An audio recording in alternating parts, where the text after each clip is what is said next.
The October morning in Millfield, Ohio, arrived with the kind of golden light that photographers dream about and brides pray for.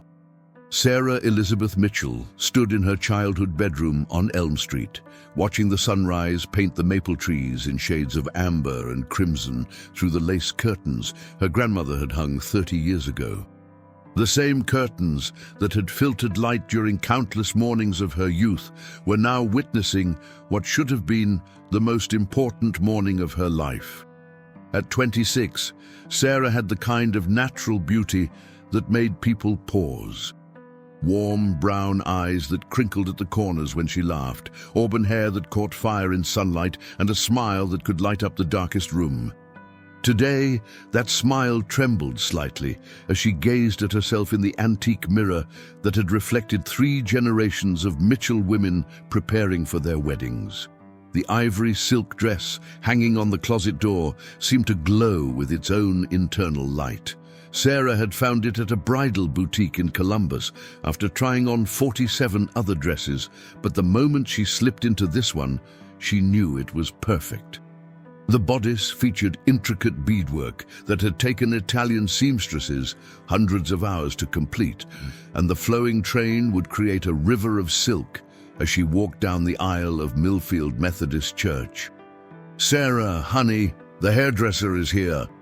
Carol Mitchell's voice floated up from downstairs, filled with the excitement that had been building for months. Carol had waited 26 years to help plan her daughter's wedding, and she had thrown herself into every detail with the enthusiasm of a woman living out her own romantic dreams through her daughter's love story. The house buzzed with controlled chaos. Sarah's sister Jennifer, 3 years younger and serving as maid of honor, was already dressed in her pale pink bridesmaid gown, directing the arrival of flowers, coordinating with the photographer, and fielding calls from relatives who were driving in from neighboring towns. The kitchen counters were covered with corsages, boutonnieres, and the bridal bouquet, a masterpiece of white roses, baby's breath, and trailing ivy that would complement Sarah's dress perfectly. Jim Mitchell, a man who had spent 32 years fixing other people's problems at Mitchell Hardware, felt helpless in the face of all this feminine preparation. He wandered through his own house like a stranger, occasionally being asked to move something or lift something, but mostly just trying to stay out of the way while wrestling with the reality that his little girl was about to become someone else's wife. "I still remember teaching you to ride that pink bicycle in the driveway," he told Sarah, as Dolores, the hairdresser from Main Street Salon, worked magic with hot rollers and bobby pins. "You were so determined to do it without training wheels. Fell down 6 times, scraped your knees but kept getting back up, said you weren't going to let that bicycle win." Sarah met her father's eyes in the mirror, seeing the mixture of pride and loss that had been growing stronger as her wedding day approached. "I learned that from you, Dad. You never let anything beat you, not even when Mr. Harrison tried to put the hardware store out of business with that big box store in Dayton." The transformation taking place in Sarah's bedroom was remarkable. Dolores had created an elegant updo that showcased Sarah's graceful neck while allowing a few romantic tendrils to frame her face. The makeup artist, a friend of Jennifer's from beauty school, had enhanced Sarah's natural glow with subtle colors that would photograph beautifully and look stunning in the church's stained glass light. "Tell me about Danny," Dolores said, as she secured the final bobby pin. She had known Sarah since she was a toddler getting her first haircut, and she genuinely cared about the young woman's happiness. "How did you two meet again?" Sarah's face lit up with the kind of joy that made everyone around her smile. "High school chemistry class, sophomore year. I was terrible at chemistry, still am, and Danny was my lab partner. He was so patient, never made me feel stupid when I mixed up the formulas or knocked over the beakers. He had this way of explaining things that made everything make sense." "And when did you know he was the one?"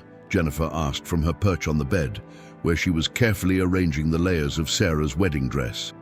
"Junior prom," Sarah replied without hesitation. I had the flu the week before, and I was convinced I was going to look terrible. Danny spent the entire evening telling me I was the most beautiful girl in the room, and he meant it. Not because I actually looked good, I was still pretty green around the gills, but because he saw me, the real me, and he loved what he saw. The memories flowed as easily as the morning light streaming through the windows. Danny Peterson had been the kind of boyfriend who remembered important dates, who brought her soup when she was sick, who drove her to Cleveland when her grandmother was in the hospital and never complained about the 3-hour trip each way. He had proposed on Christmas morning in front of both their families, going down on one knee beside the Christmas tree in the Mitchell living room while everyone pretended they weren't crying. "He's getting ready at his parents' house on Oak Street," Carol said, fussing with the pearl necklace that had been in the Mitchell family for 4 generations. His mother called this morning to say he was up at dawn, pacing around like a caged lion. Said she'd never seen him so nervous. The bridesmaids began to arrive as the morning progressed. Amanda, Sarah's college roommate from Ohio State, had driven in from Chicago the night before. Lisa, her best friend since 2nd grade, lived just 6 blocks away, but had been at the house since 7 o'clock, too excited to stay home. Jennifer's daughter Emma, only 4 years old and serving as the flower girl, toddled around in her white dress, practicing dropping rose petals from her wicker basket. The photographer, Tom Bradley, was a family friend who had offered his services as a wedding gift. He had known Sarah since she was born and had photographed every major milestone in her life. First steps, birthday parties, high school graduation, college graduation. Today, he moved through the house with professional efficiency, capturing the intimate moments of preparation that would become treasured memories. "Sarah, can I get a shot of you looking out the window?" Tom asked. "The light is absolutely perfect right now." As Sarah posed by the window, her wedding dress creating a silhouette against the golden morning, she could see neighbors starting their Saturday routines. Mrs. Henderson was tending her fall mums, Mr. Thompson was washing his car, and children were riding bicycles up and down the tree-lined street. It was the kind of perfectly ordinary morning that made the extraordinary nature of her wedding day feel even more special. The Methodist Church had been Sarah's spiritual home since childhood. She had been baptized there as an infant, confirmed there as a teenager, and taught Sunday school there during her college years. Reverend Williams, who would be performing the ceremony, had watched her grow from a shy little girl in pigtails to the confident young woman preparing to walk down his aisle. At 11:30, with just 30 minutes before the ceremony was scheduled to begin, Carol began the process of helping Sarah into her wedding dress. The ritual was performed with the solemnity of a religious ceremony, each step carefully orchestrated to avoid any wrinkles, tears, or makeup smudges. The dress fit perfectly, hugging Sarah's figure in all the right places before flowing into a train that would create a stunning visual as she walked down the aisle. The beadwork caught the light with every movement, creating tiny stars across the silk fabric. When Carol fastened the final button and stepped back to admire her daughter, tears filled her eyes. "Oh, sweetheart," she whispered, "you look like a princess." The veil was the final touch, a family heirloom that had been worn by Sarah's grandmother, great-grandmother, and great-great-grandmother. The delicate lace had yellowed slightly with age, but that only added to its romantic charm. As Carol positioned it on Sarah's head and arranged the flowing fabric, the transformation was complete. Jennifer handed Sarah the bridal bouquet, and suddenly, the reality of the moment hit home. In less than an hour, she would walk down the aisle of Millfield Methodist Church and become Mrs. Danny Peterson. She would promise to love, honor, and cherish the man who had been her best friend, her confidant, and her greatest love for the past 8 years. "Are you ready for this?" Jennifer asked, studying her sister's face for any signs of pre-wedding nerves. Sarah nodded, though her heart was beating so fast she could hear it in her ears. I've been ready for this since I was 16 years old and realized I was going to marry that boy someday. The photographer captured the final moments of preparation, Sarah checking her reflection one last time, the bridesmaids gathering for a group photo, Jim Mitchell adjusting his tie and running his fingers through his graying hair. These were the images that would fill the first pages of the wedding album, the moments before everything changed. At exactly 11:50, the wedding party loaded into the decorated cars that would transport them to the church. Sarah rode with her father in his carefully polished Buick, her dress spread around her like a cloud of silk and dreams.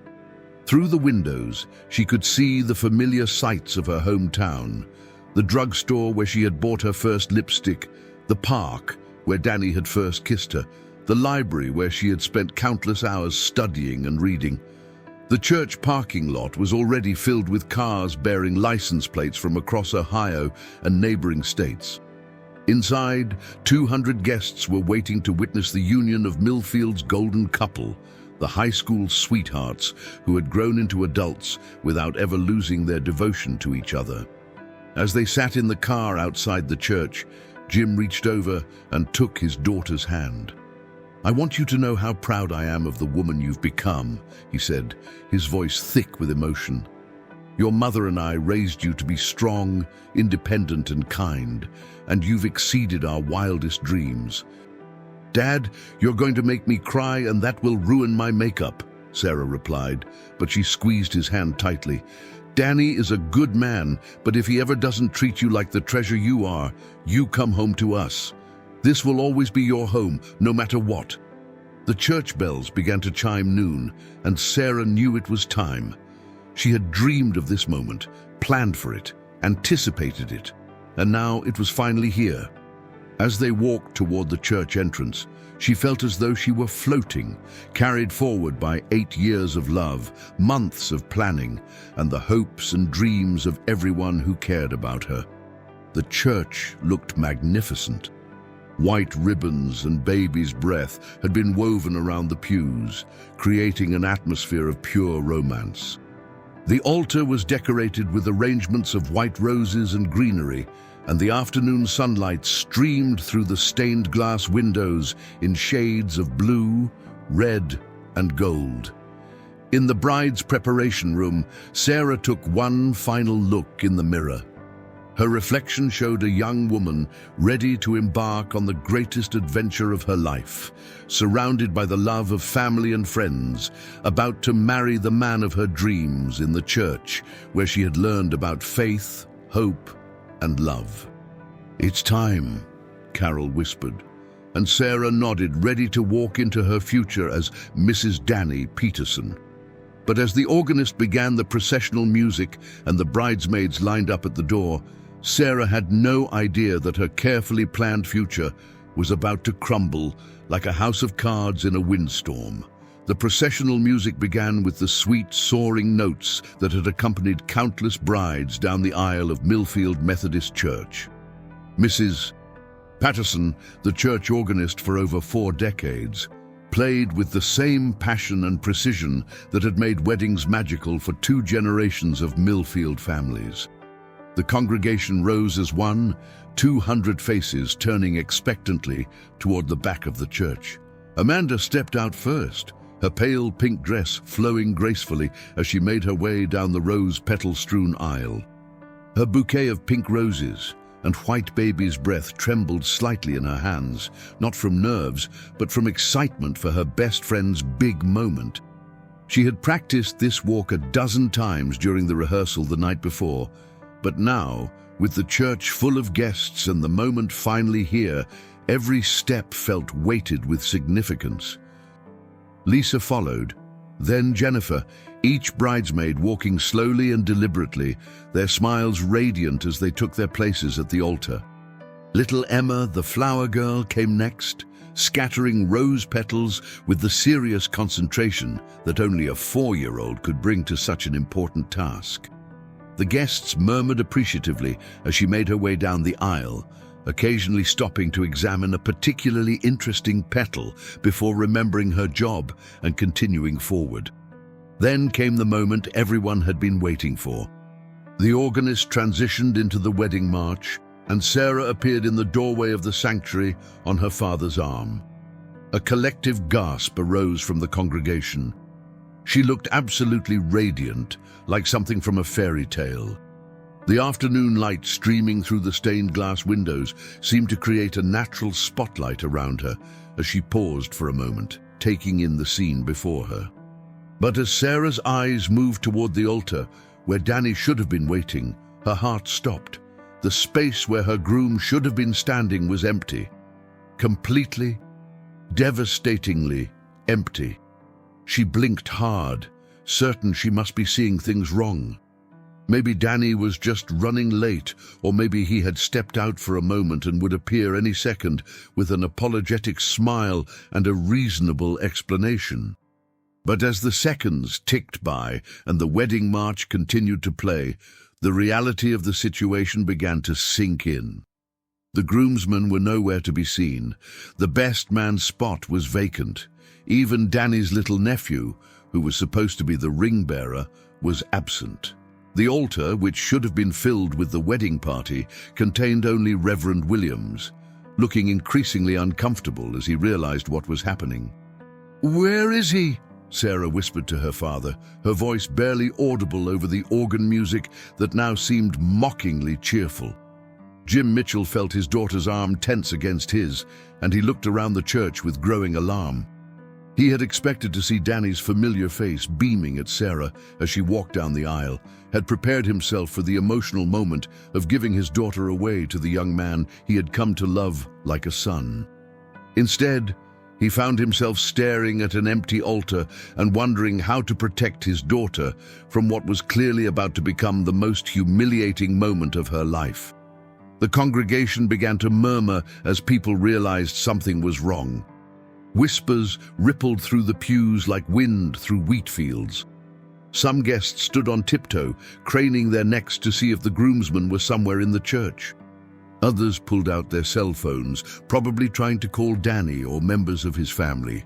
Mrs. Patterson, sensing the growing tension, began to slow the wedding march, trying to buy time for whatever was supposed to happen next.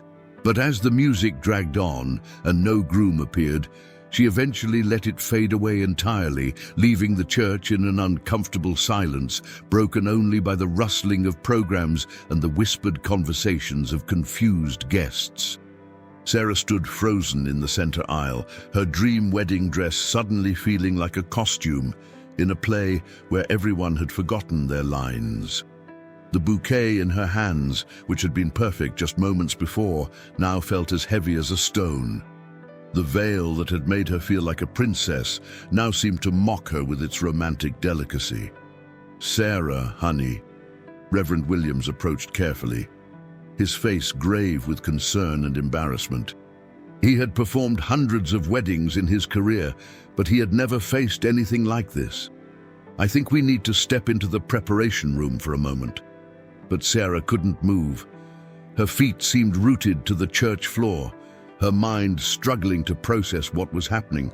This was supposed to be the moment when her real life began, when she transformed from Sarah Mitchell into Sarah Peterson, when all her dreams of love and marriage and happily ever after finally came true. Instead, she was standing in front of 200 people, abandoned and humiliated, with no explanation and no way to make sense of what was happening. The silence in the church grew heavier with each passing second. Some guests were starting to look toward the exits, unsure whether they should stay or leave. Others were staring at Sarah with expressions of sympathy and horror, probably wondering what they could possibly say to make this situation less awful. "He's not coming," Sarah said quietly, the words seeming to come from somewhere outside herself. "Danny's not coming." The simple statement hit Jim Mitchell like a physical blow.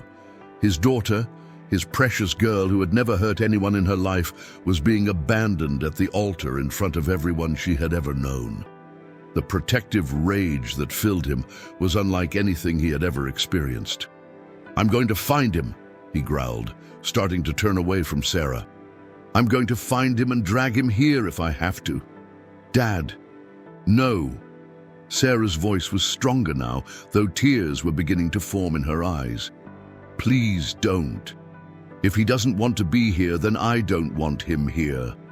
Carol Mitchell pushed through the crowd of bridesmaids and relatives who had gathered at the front of the church. When she saw her daughter standing alone in her wedding dress, looking lost and broken, her heart shattered into a million pieces.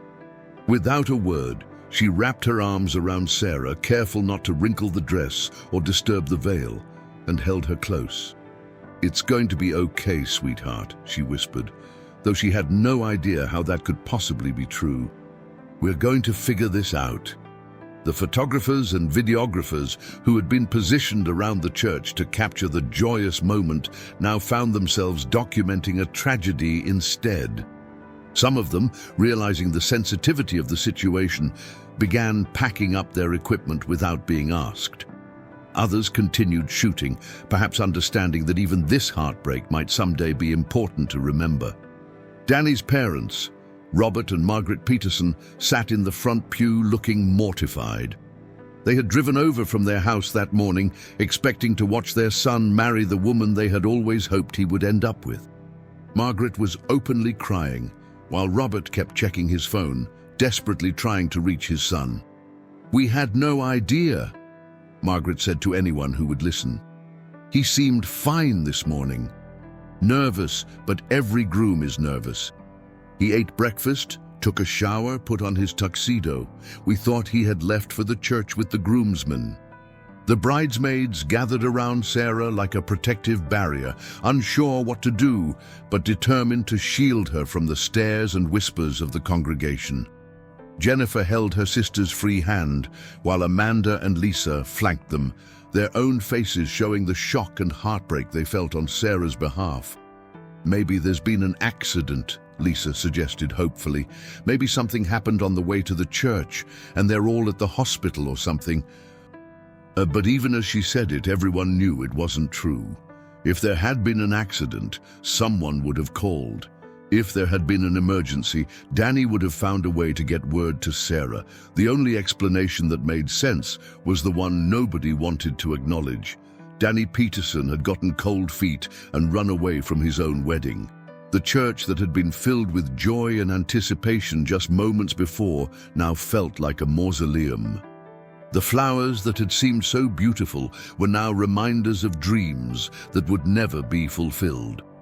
The decorations that had taken weeks to plan and arrange were now props in a tragedy instead of a romance. Sarah looked out at the faces of the people who had gathered to celebrate her happiness. Her elementary school teachers, her college professors, her childhood friends, her extended family.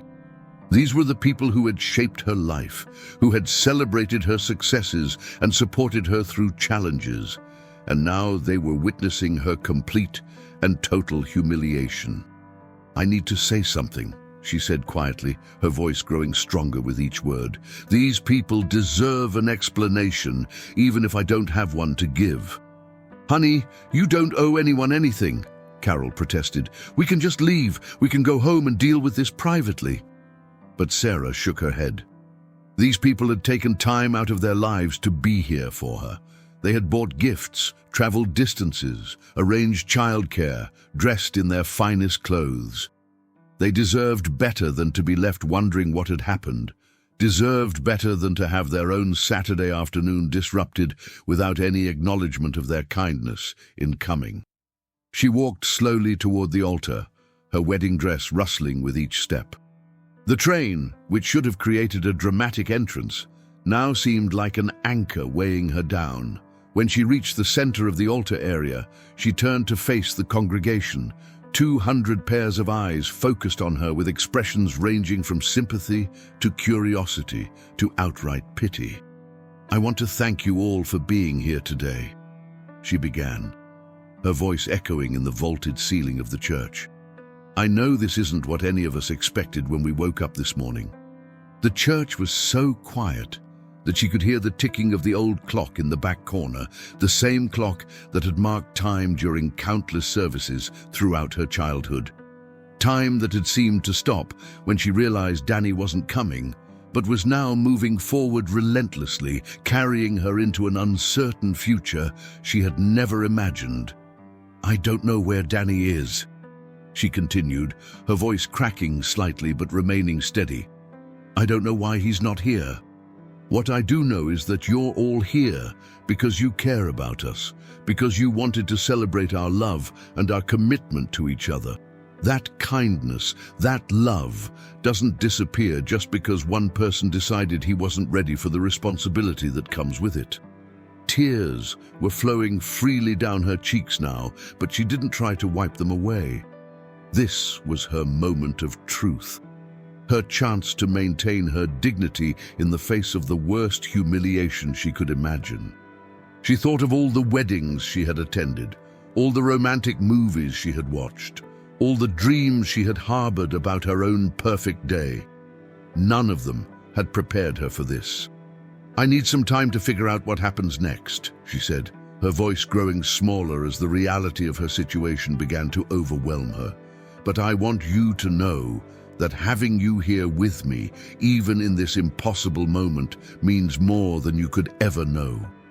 She looked around the church one more time, taking in the faces of the people who had shown up for her, literally and figuratively. Then, gathering up her dress and what remained of her dignity, she walked toward the preparation room, leaving behind the altar where she was supposed to have pledged her eternal love. As the door closed behind her, the church erupted in a mixture of conversations, phone calls, and arguments. Some people were angry on Sarah's behalf, others were trying to find rational explanations for Danny's absence, and still others were debating whether they should leave or stay to offer support. But in the small preparation room, Sarah Mitchell sat alone in her wedding dress, staring at her reflection in a small mirror, and wondering how her perfect day had become the worst day of her life. The preparation room behind the altar felt like a prison cell. Sarah sat on a folding chair, her wedding dress spread around her like a pool of broken dreams, while her mother and bridesmaids hovered nearby, unsure what to say or do. The sounds from the main church sanctuary had died down somewhat, but she could still hear the murmur of voices as 200 guests tried to make sense of what they had just witnessed. "Maybe we should go home," Jennifer suggested gently, kneeling beside her sister. "Get you out of that dress, make some tea, and figure out what to do next." But Sarah shook her head. She couldn't bring herself to move, couldn't imagine walking back through that church and facing all those sympathetic faces. The humiliation felt like a physical weight pressing down on her chest, making it hard to breathe. Every time she closed her eyes, she saw the empty altar, the confused expressions of the guests, the moment when her fairy tale dream collapsed into a nightmare. Carol Mitchell paced the small room like a caged animal, her mother's instincts screaming at her to protect her daughter, but having no idea how to fight an enemy that had already struck and disappeared. She had watched Sarah plan every detail of this wedding for months, had seen the joy and excitement build as the date approached, had shared in the anticipation of watching her daughter marry the man she loved. Now she felt helpless in the face of heartbreak she couldn't fix. "I'm going to call the Petersons again," Carol said, reaching for her cell phone. "Maybe Danny's shown up at home. Maybe there's some explanation." "Mom, stop!" Sarah's voice was hollow, drained of all emotion. "He's not coming. If he wanted to be here, he would be here. It's that simple." The truth of those words settled over the room like a suffocating blanket. Danny Peterson, the young man they had all welcomed into their family, the boy who had seemed so devoted to Sarah, had chosen to abandon her on what should have been the most important day of their lives together. There was no emergency that could excuse such cruelty, no explanation that could make this betrayal acceptable. Amanda dabbed at her eyes with a tissue, trying not to smudge her carefully applied makeup. She had known Sarah since their freshman year at Ohio State, had been her roommate for 3 years, had seen her through countless late-night study sessions, failed exams, and romantic disappointments. But she had never seen her friend look so completely broken. "Sarah," Amanda said carefully. "I know this is awful, and I know you don't want to hear this right now, but maybe this is for the best. Maybe Danny realized he wasn't ready for marriage, and instead of going through with it and making both of you miserable, he humiliated me in front of everyone I've ever known," Sarah interrupted, her voice sharp with pain. "If he had doubts, he should have talked to me about them weeks ago, months ago.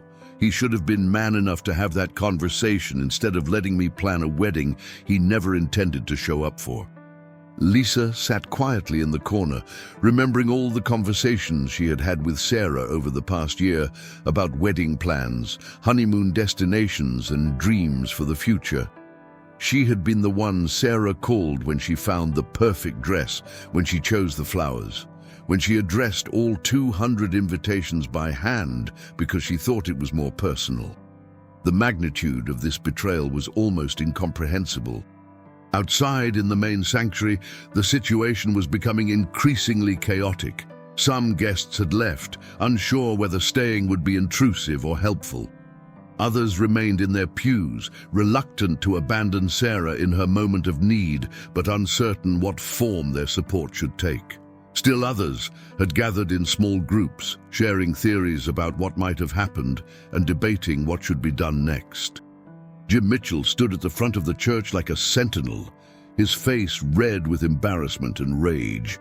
He had worked his entire adult life to build a reputation as a man whose word could be trusted, who always followed through on his commitments.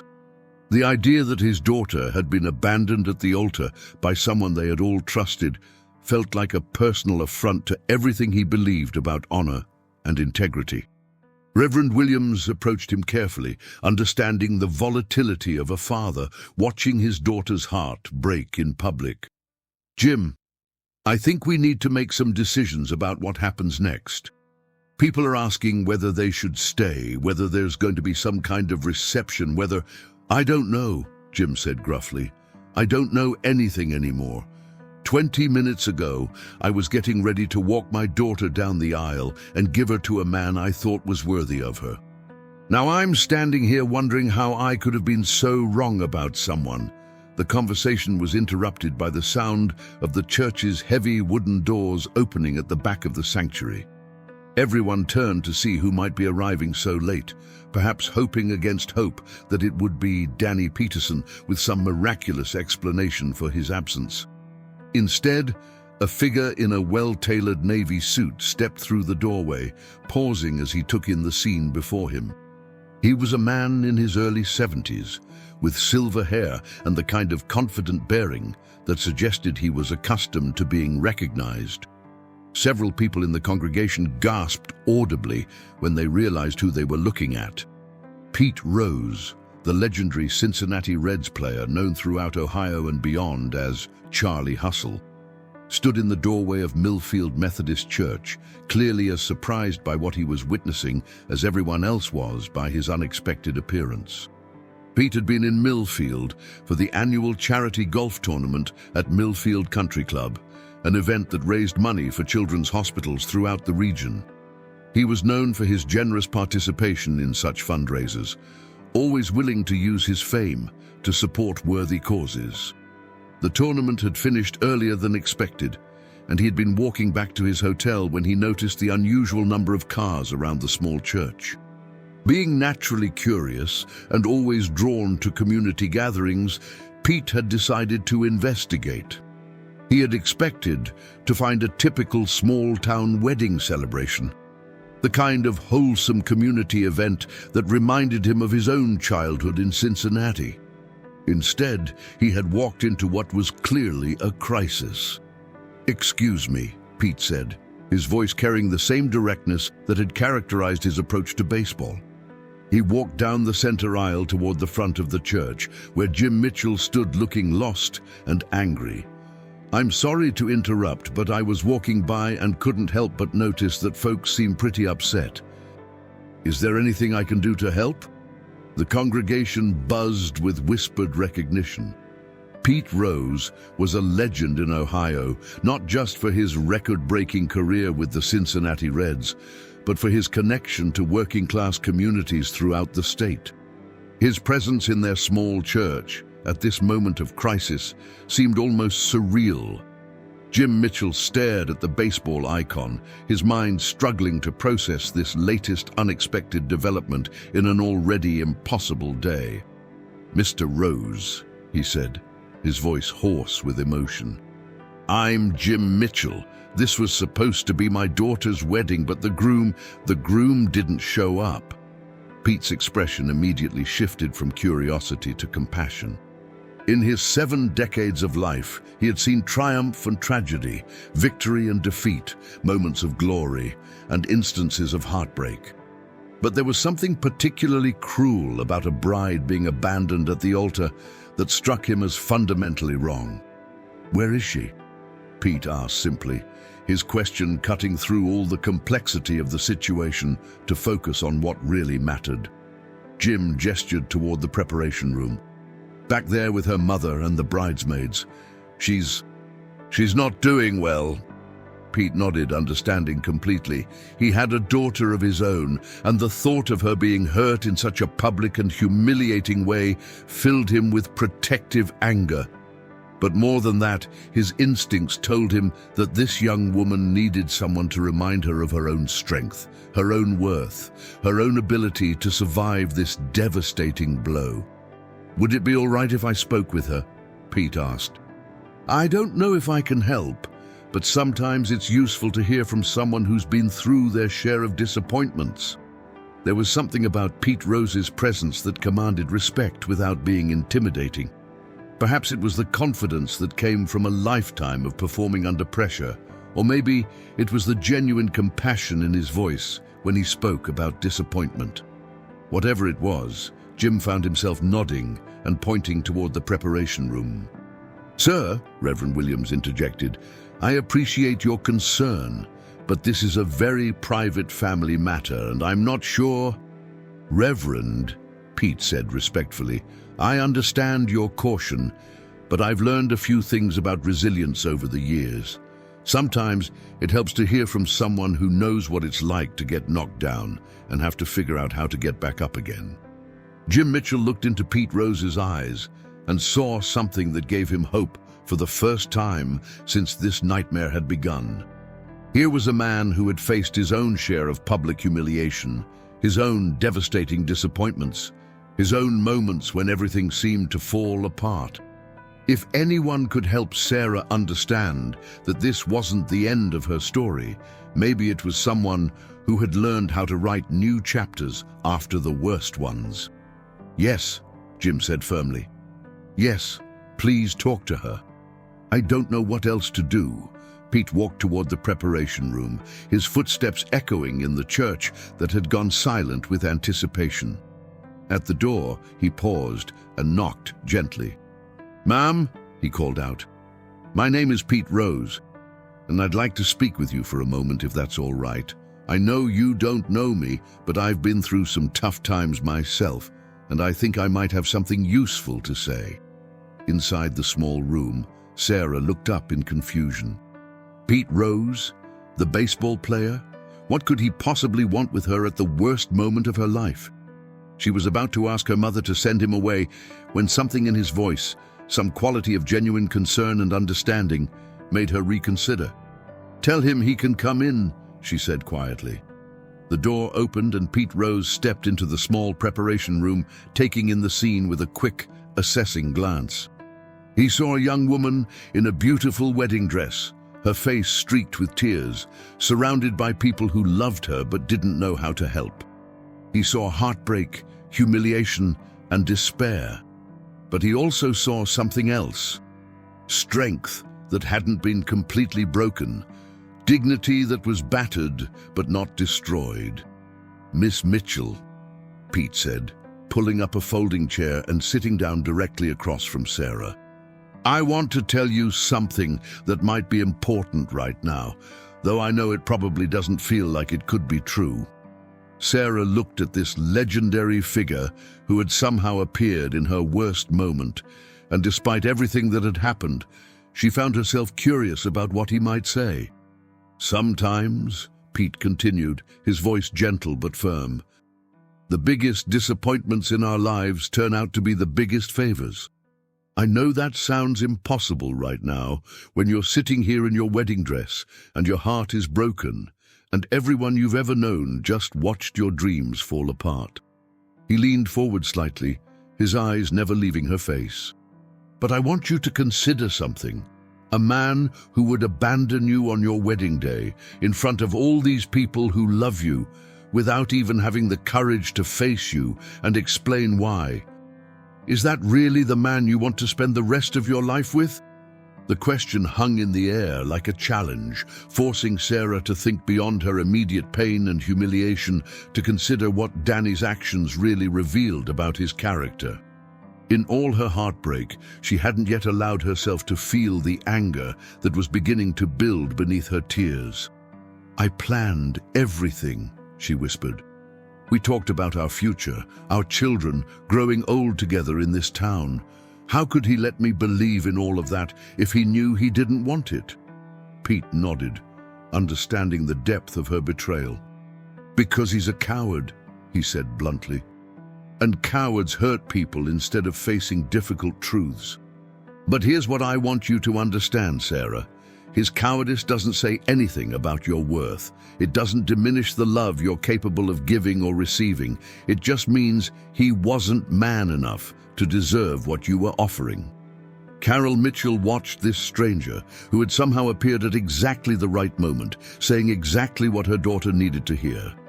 There was something almost providential about Pete Rose's presence in their church, in their crisis, at this precise moment when Sarah needed to remember her own strength. "But all those people out there," Sarah said, gesturing weakly toward the sanctuary, "they came here to see me get married, and instead they got to watch me get humiliated. How do I face them? How do I ever face anyone in this town again?" "The same way you face anything else that's hard," Pete replied. "One step at a time, with your head held high, knowing that you did nothing wrong. Those people out there didn't come here for him, Sarah. They came here for you, and they're not going anywhere until they know you're going to be okay." He stood up and extended his hand to her. The same hand that had connected with more base hits than any player in baseball history. The same hand that had signed countless autographs for children who dreamed of athletic greatness. The same hand that was now offering her a lifeline in the darkest moment of her life. "Why don't you come with me?" Pete suggested gently. "I think there are some people out there who would like to see that you're stronger than this situation, stronger than one man's failure to appreciate what he had." Sarah stared at his outstretched hand, feeling the weight of decision pressing down on her. She could stay hidden in this small room, could slip out the back door of the church and avoid facing the congregation entirely. Or she could take Pete Rose's hand and walk back into the sanctuary, back into the light, back into her life. "I don't know if I can," she whispered, her voice barely audible. "Yes, you can," Pete said with absolute certainty. "I've been watching you for the last few minutes, and I can see something in you that maybe you can't see right now. You've got the kind of strength that doesn't quit, the kind of character that doesn't break even when everything else does. You already proved that when you stood up there and thanked those people for coming, even when your world was falling apart." Jennifer reached over and squeezed her sister's other hand. "He's right, Sarah. You're the strongest person I know. You taught me how to be brave when we were kids, and you can teach yourself how to be brave now." Amanda nodded emphatically. "Remember when you stood up to those bullies who were picking on that kid with the stutter in high school? You didn't back down then, and you don't have to back down now." Lisa added her voice to the chorus of support. "And remember when you worked 3 jobs to put yourself through college because you were too proud to ask for more help? You've overcome harder things than this, Sarah. This is just another challenge, and you're going to beat it the same way you've beaten everything else." Sarah looked around at the faces of the people who loved her most in the world. Then, back at Pete Rose's steady, encouraging expression. Slowly, she placed her hand in his and allowed him to help her to her feet. "Before we go out there," Pete said, "I want you to remember something important. Baseball taught me that you can't control what the pitcher throws at you, but you can control how you respond to it. Life just threw you the worst curveball imaginable, but you get to decide whether you're going to let it strike you out or whether you're going to keep swinging." As Sarah stood up, supported by Pete Rose's steady hand, she felt something shift inside her chest. Not happiness, not yet, but a loosening of the tight knot of despair that had formed when she realized Danny wasn't coming. The beadwork on her dress caught the light from the small window, creating tiny sparkles that seemed almost defiant against the sadness that had filled the room. "I need a moment," Sarah said, walking to the small mirror in the preparation room. Her reflection showed a young woman who had been through battle. Mascara slightly smudged despite waterproof claims, lipstick faded, hair coming loose from its carefully crafted updo. But there was something else there too, something in her eyes that hadn't been there before. Determination. Jennifer immediately stepped forward with a makeup compact and hairbrush. "Let me help you fix this," she said, gently cleaning the smudged mascara and touching up her sister's lipstick. "Leave the hair a little loose," Amanda suggested. "It looks more natural that way, more like you." As the bridesmaids worked to repair the damage, Pete Rose watched the transformation taking place. It wasn't just about the makeup and hair. It was about watching a young woman remember who she was beyond her relationship status, beyond her wedding plans, beyond the expectations and dreams that had just been shattered. "You know," Pete said, his voice taking on the tone of someone sharing hard-won wisdom, "I spent my entire career dealing with disappointment. You know what my batting average was over 24 seasons?" Sarah shook her head, not trusting her voice yet. 303. "You know what that means? It means I failed 7 out of every 10 times I stepped up to the plate. 7 out of 10 times I didn't get the hit I was hoping for. But here's the thing. I kept stepping up to the plate anyway, because that's what you do. You don't stop swinging just because you strike out." He adjusted his tie, a gesture that somehow made him seem more human and less like a mythical figure from the sports pages. "Today feels like you struck out with the bases loaded in the bottom of the 9th inning with the whole stadium watching and everything on the line. It hurts worse than anything you've ever felt, and you want to crawl into the dugout and never come out." Sarah found herself listening intently, drawn in by his analogy despite her heartbreak. "But you know what happens next in baseball," Pete continued. "There's always another game, always another chance to step up to the plate, to take your swing, to prove what you're really made of. This isn't the end of your story, Sarah. This is just the end of one chapter that wasn't working out the way you planned." Carol Mitchell dabbed at her eyes with a tissue, amazed by this stranger who had somehow appeared at exactly the right moment with exactly the right words.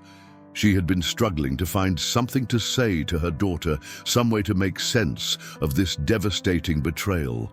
But Pete Rose was articulating truths that she hadn't been able to put into words. "But what do I do now?" Sarah asked, her voice stronger than it had been since the crisis began.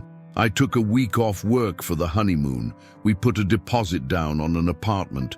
I have a dress hanging in my closet that I'll never wear again. Everything was planned around being Mrs. Danny Peterson, and now I don't know who I'm supposed to be." "You're supposed to be Sarah Mitchell," Pete replied without hesitation. "The same woman you were yesterday morning. The same woman who taught 2nd grade for 4 years and made a difference in dozens of children's lives. The same woman who volunteers at the food bank every Thanksgiving, who organized the fundraiser for the Henderson family when their house burned down, who has never walked away from someone who needed help." He gestured toward the door that led to the sanctuary. "Those people out there, they're not here because you were about to become Danny's wife. They're here because you're Sarah Mitchell, and they love you for who you are, not for who you were planning to marry." Lisa nodded emphatically. "He's absolutely right. Remember when Mrs. Rodriguez was sick with cancer last year? You organized meal trains, drove her to appointments, sat with her during chemo treatments. That wasn't Sarah the girlfriend or Sarah the fiancée. That was just Sarah being Sarah. And when the school board was trying to cut the arts program," Jennifer added, "you stood up at that meeting and gave a speech that made half the board cry. You saved music and art classes for an entire generation of kids in this town. That's who you are, independent of any relationship." Amanda reached for Sarah's hands. "I've known you for 8 years, and I've watched you be incredible in a dozen different ways that had nothing to do with Danny. You're not losing your identity. You're just discovering that it's bigger and stronger than you thought it was." Pete Rose nodded approvingly. He had seen athletes overcome devastating injuries, career-ending setbacks, and public humiliation. But there was something particularly moving about watching this young woman reclaim her sense of self in the face of such personal devastation. "There's something else I want you to think about," Pete said. "A man who truly loved you, who truly wanted to spend his life with you, wouldn't have been able to stay away from this church today. The fact that he's not here doesn't mean you're not lovable. It means he wasn't capable of loving you the way you deserve to be loved." The words hit Sarah like a revelation. In all her heartbreak and humiliation, she had been focused on what was wrong with her, what she had done to drive Danny away, what she could have said or done differently to prevent this disaster. But Pete was right. This wasn't about her inadequacies. This was about Danny's inability to be the man she needed him to be. "I keep thinking about all the signs I missed," she admitted. "The way he seemed distracted during our engagement party, how he kept changing the subject when I talked about honeymoon plans, the fact that he didn't seem excited when we were choosing our wedding bands. I thought he was just stressed about work or nervous about the commitment. I never imagined he was planning to run away." "Because that's not how your mind works," Pete observed. "You're not the kind of person who plans to hurt someone, so it's hard for you to recognize when someone is planning to hurt you. That's not a weakness, Sarah. That's one of your strengths. The world needs people who approach relationships with honesty and good faith, even if sometimes that means you get hurt by people who don't have those qualities." Carol stepped forward and wrapped her arms around her daughter. "I am so proud of you," she whispered. "Proud of how you've handled this impossible situation, proud of the woman you've become, proud to be your mother. Danny Peterson just made the biggest mistake of his life, but his loss is going to be someone else's incredible gain." The transformation taking place in that small room was remarkable. When Pete had first entered, Sarah had been a broken bride, devastated by abandonment and humiliated by public rejection. But as the minutes passed, she was becoming something else, a woman who understood her own worth, who recognized that someone else's inability to love her properly said nothing about her lovability. "Are you ready?" Pete asked gently, once again extending his hand. This time, Sarah didn't hesitate. She placed her hand in his with confidence, then reached out with her other hand to take her mother's arm. "Yes," she said, her voice clear and strong. "I'm ready." As they prepared to leave the preparation room, Pete paused at the door. "Sarah, I want you to remember something as we walk out there. Those people in that sanctuary have just watched you handle the worst thing that could happen to a bride with more grace and dignity than most people show in a lifetime. You think you've been humiliated, but what they actually saw was someone discovering her own strength in real time." The door opened, and Pete Rose, Carol Mitchell, and Sarah Mitchell, still in her wedding dress but no longer looking like a victim, stepped into the sanctuary of Millfield Methodist Church. The congregation, which had been murmuring among themselves and debating what to do next, fell silent as they saw the bride emerge with her head held high, flanked by her mother and the legendary baseball player who had somehow become her champion. The sight that greeted them was remarkable. Instead of the 200 guests they had started with, there were now nearly 250 people in the church. Word of what had happened had spread through Millfield's tight-knit community, and people had been arriving throughout the afternoon, not to gawk at a disaster, but to show support for one of their own in her darkest hour. Mrs. Rodriguez, Sarah's former student teaching supervisor, was there with her husband. The entire staff of Mitchell Hardware had come, still in their Saturday work clothes. Even some of Sarah's former students, now teenagers, had shown up with their parents. The message was clear. Sarah Mitchell mattered to this community, and they weren't going to let her face this crisis alone. Pete guided Sarah to the center of the altar area, the same spot where she should have been exchanging vows, but was instead about to address her community in the most difficult speech of her life.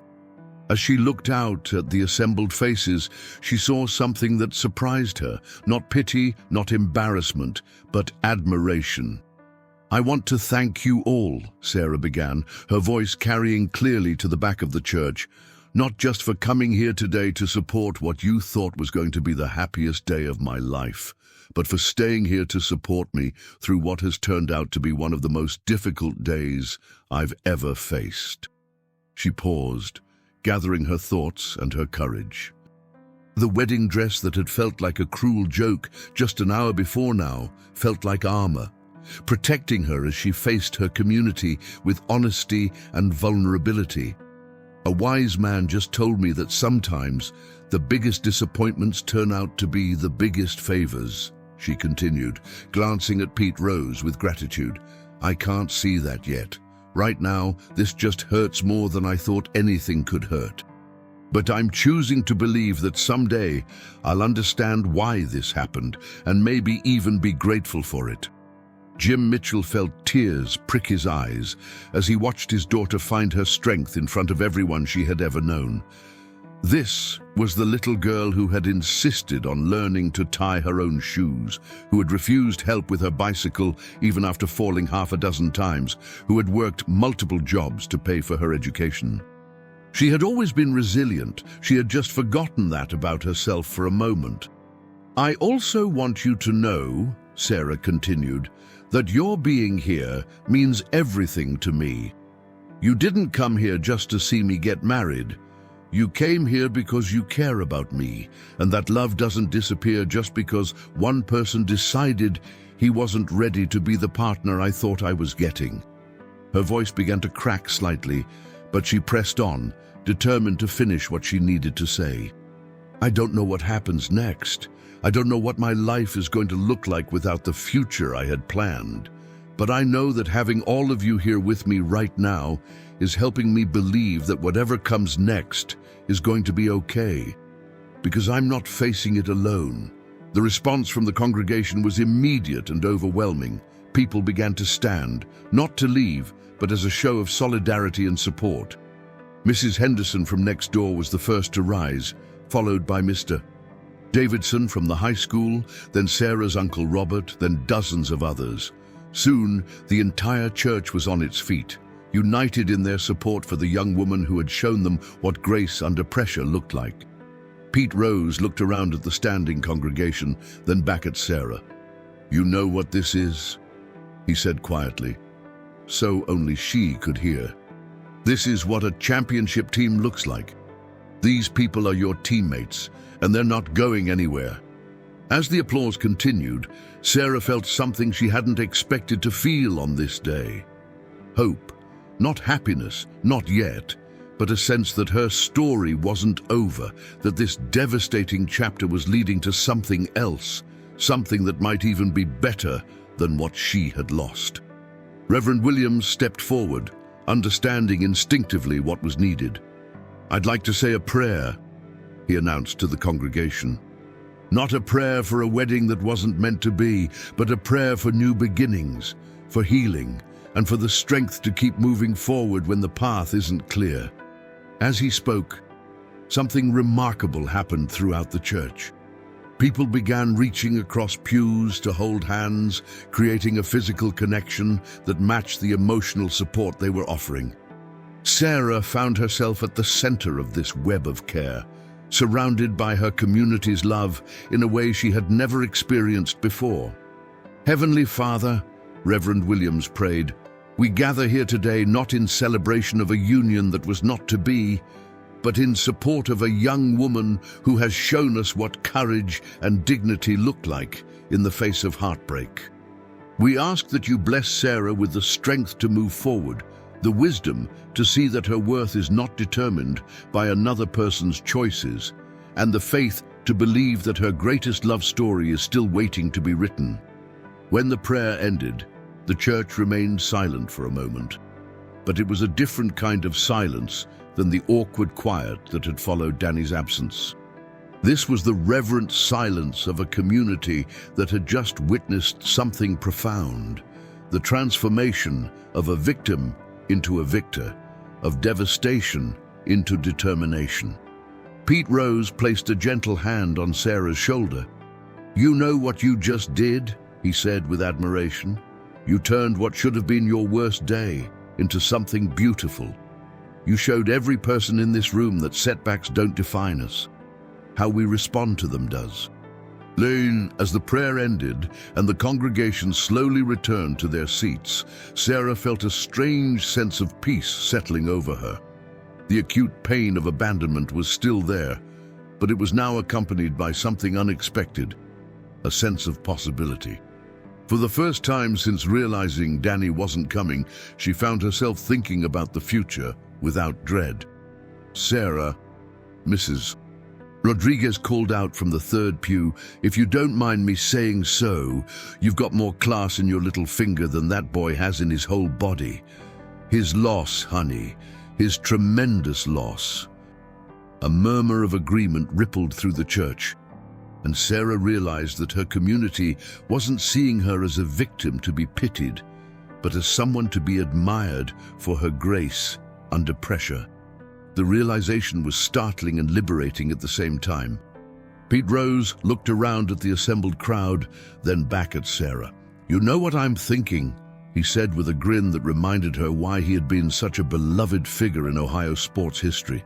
"I'm thinking all these good people came here dressed up, expecting a celebration, and they brought gifts and they cleared their Saturday afternoon. Seems like a shame to let all that go to waste." Sarah looked at him with confusion. "What do you mean?"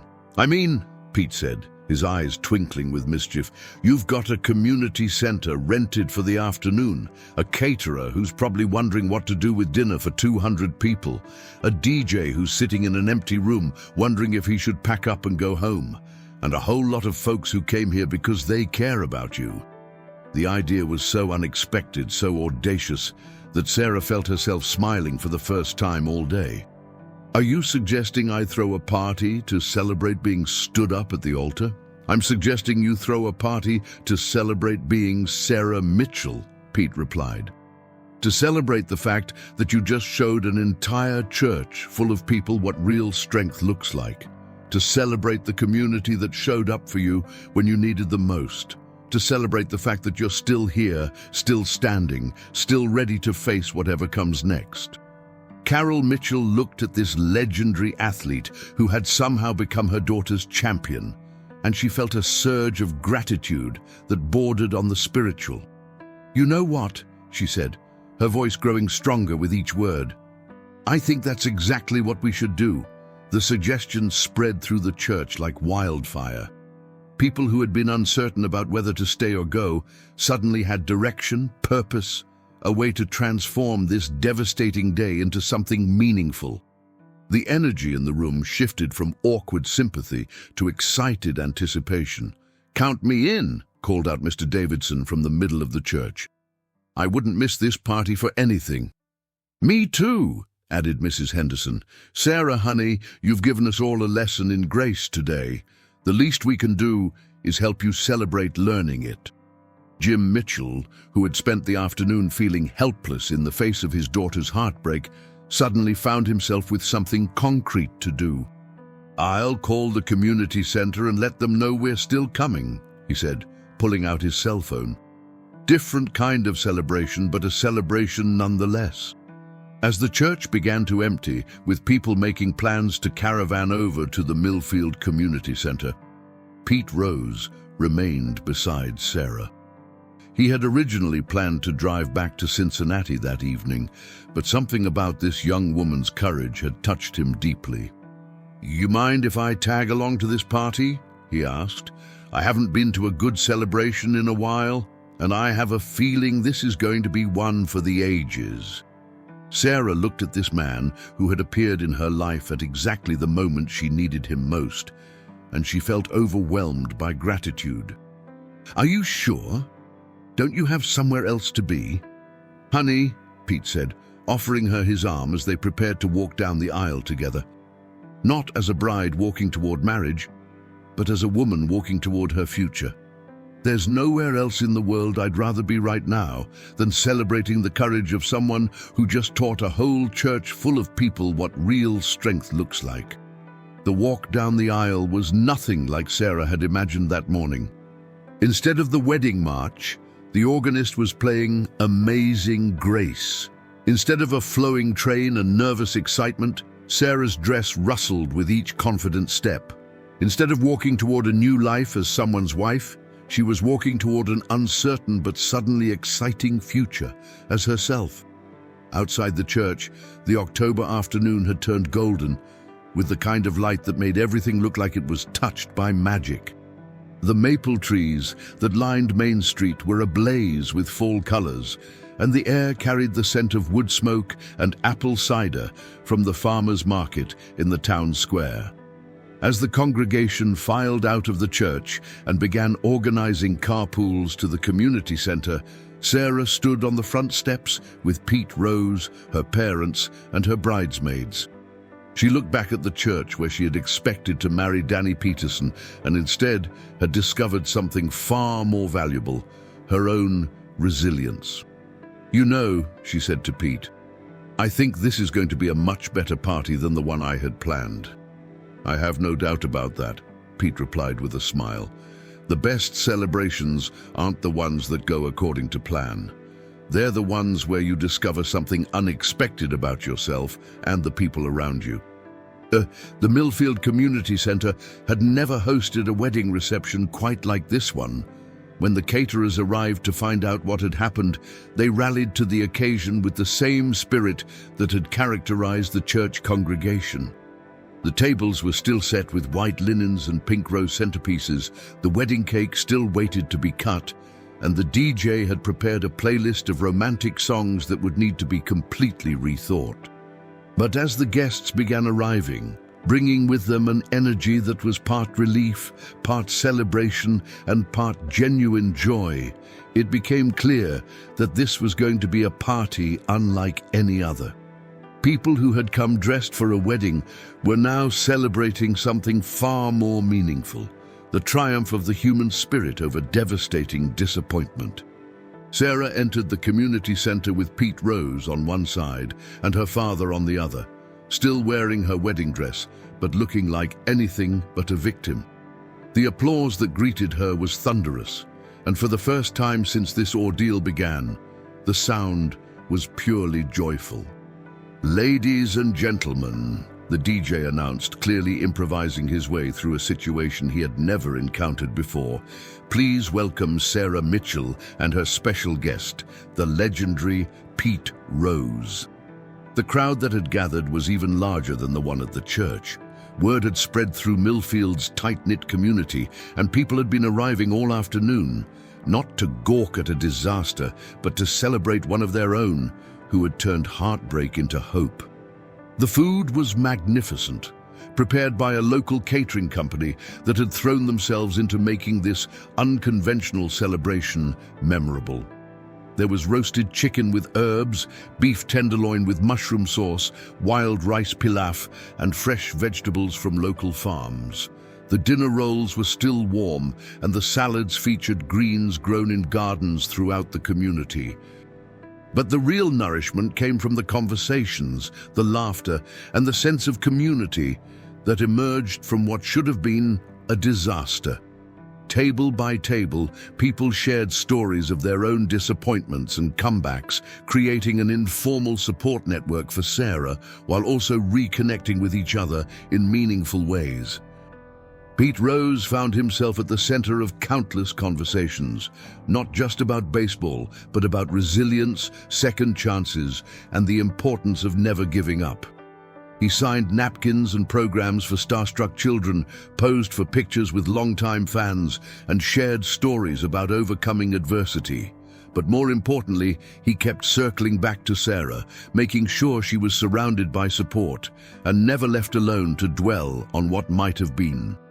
"You know," he told a group gathered around one of the tables, "I've been to a lot of celebrations in my life, World Series victories, Hall of Fame ceremonies, championship banquets, but I've never been to anything quite like this. This isn't about celebrating what happened according to plan.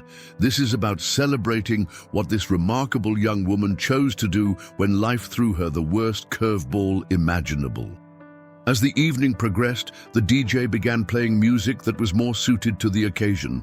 Songs about resilience, independence, and new beginnings. When I Will Survive by Gloria Gaynor came on, the entire room erupted in cheers, and Sarah found herself pulled onto the dance floor by her sister and friends. The sight of the bride dancing at her own non-wedding in her wedding dress became the moment that defined the entire celebration. Here was a woman who refused to be broken by betrayal, who chose joy over self-pity, who turned a community's sympathy into something more powerful, a celebration of the strength that exists within all of us when we refuse to let circumstances define us. "May I have this dance?" Pete Rose appeared at Sarah's side as a slow song began to play. Sarah looked at him with surprise. I don't know if I'm ready for slow dancing yet." "Not a romantic dance," Pete clarified with understanding. "A friendship dance. A dance that says you're still here, you're still standing, and you're not going anywhere." The song was "Stand By Me" by Benny King, and as Pete led Sarah around the floor, other couples joined them. Jim and Carol Mitchell danced nearby, married for 28 years and more in love than ever. Jennifer danced with her husband, while Amanda swayed with one of the guests who had driven up from Cincinnati specifically to meet Pete Rose, but had stayed for the inspiration. "Thank you," Sarah said as they moved slowly around the floor. "I know you don't even know me, but you saved my life today." Pete shook his head. "I didn't save anything, sweetheart. You did that all by yourself. I just reminded you that the strength was already there, waiting for you to remember it." As they danced, Sarah felt something she had never expected to feel on this day: gratitude. Not for what had happened. That still hurt more than she could have imagined, but for what she had discovered about herself, about her community, about the reserves of strength she possessed that she had never known existed. "What happens now?" she asked. "Now you keep living," Pete replied. "You wake up tomorrow morning and you make coffee and you figure out the next step. And then you take that step and then another one, and before you know it, you're somewhere completely different and probably better than where you thought you were going to end up." When the song ended, Sarah found herself surrounded by people wanting to dance with her. Her father, her uncle, her high school history teacher, even little Tommy, who had spent most of the day confused, but was now delighted to be at what he considered the best party ever.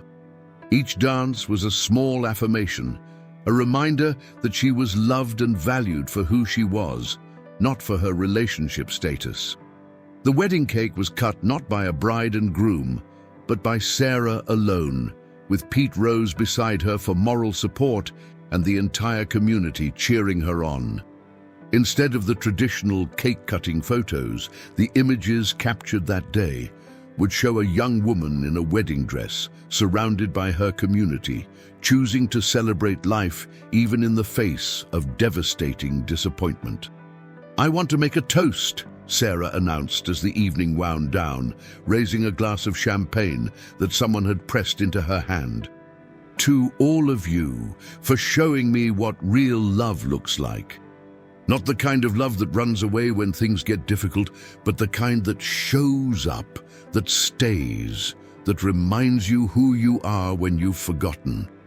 The toast was echoed throughout the room, and as people began to say their goodbyes, each one made sure to tell Sarah how proud they were of her, how inspired they had been by her grace, how much they looked forward to seeing what amazing things she would do next.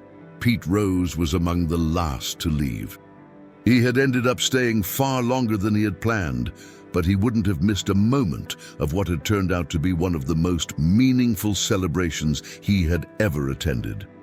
"I want you to have something," he said, pulling a baseball from his jacket pocket. It was signed and dated, with a message that read, "To Sarah, you showed up when it mattered most. That's all any of us can do. Keep swinging. Pete Rose, October 15th, 2024. Sarah held the baseball, feeling its weight and significance. "I'll treasure this forever." "Don't treasure it," Pete said with a smile. "Use it. When life throws you another curveball, and it will, because that's what life does, remember that you already know how to step up to the plate. You proved that today, in front of everyone who matters." And as the community center emptied and the cleanup began, Sarah stood in the middle of the dance floor in her wedding dress, surrounded by the remnants of the most unexpected day of her life. The decorations were still beautiful, the flowers still fresh, the memories still raw, but somehow transformed into something powerful rather than just painful. "Ready to go home, sweetheart?" Jim asked, approaching with her mother and sister. Sarah looked around one more time, taking in every detail of the place where her life had changed forever. Not because she had gotten married, but because she had discovered who she really was when everything fell apart. "Yeah, Dad," she said, linking arms with him as they walked toward the door. "I'm ready." Outside, the October night was crisp and clear, with more stars visible than seemed possible above the small town of Millfield.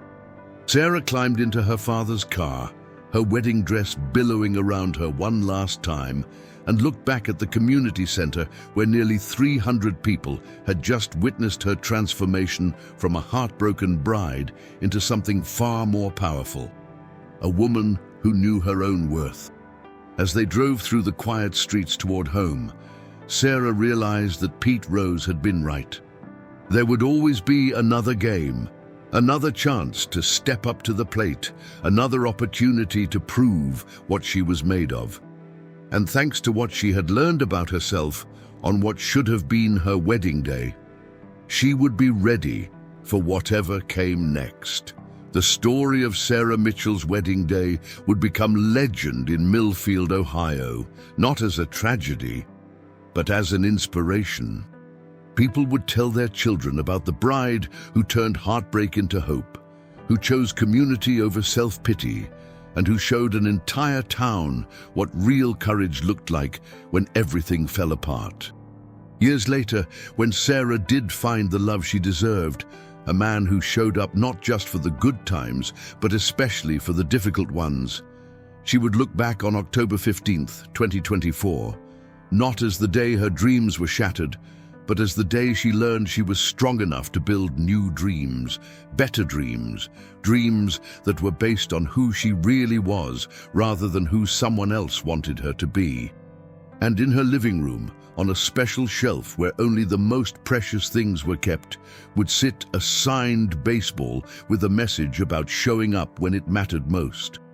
A reminder from a legendary athlete who had appeared at exactly the right moment to help her remember that the most important victories aren't the ones that go according to plan, but the ones where you discover what you're truly made of when everything else falls apart. The church bells of Millfield chimed midnight as the car turned onto Elm Street, marking the end of one chapter and the beginning of something entirely new. Sarah Mitchell was going home, but she wasn't the same person who had left that morning in a wedding dress full of dreams. She was someone stronger, someone who knew her own worth, someone ready to write the next chapter of her story with confidence and hope. And somewhere in the distance, Pete Rose was driving back to Cincinnati with a smile on his face, knowing he had witnessed something truly special. The moment when a young woman discovered that being abandoned at the altar wasn't the end of her love story. It was just the beginning of an even better one.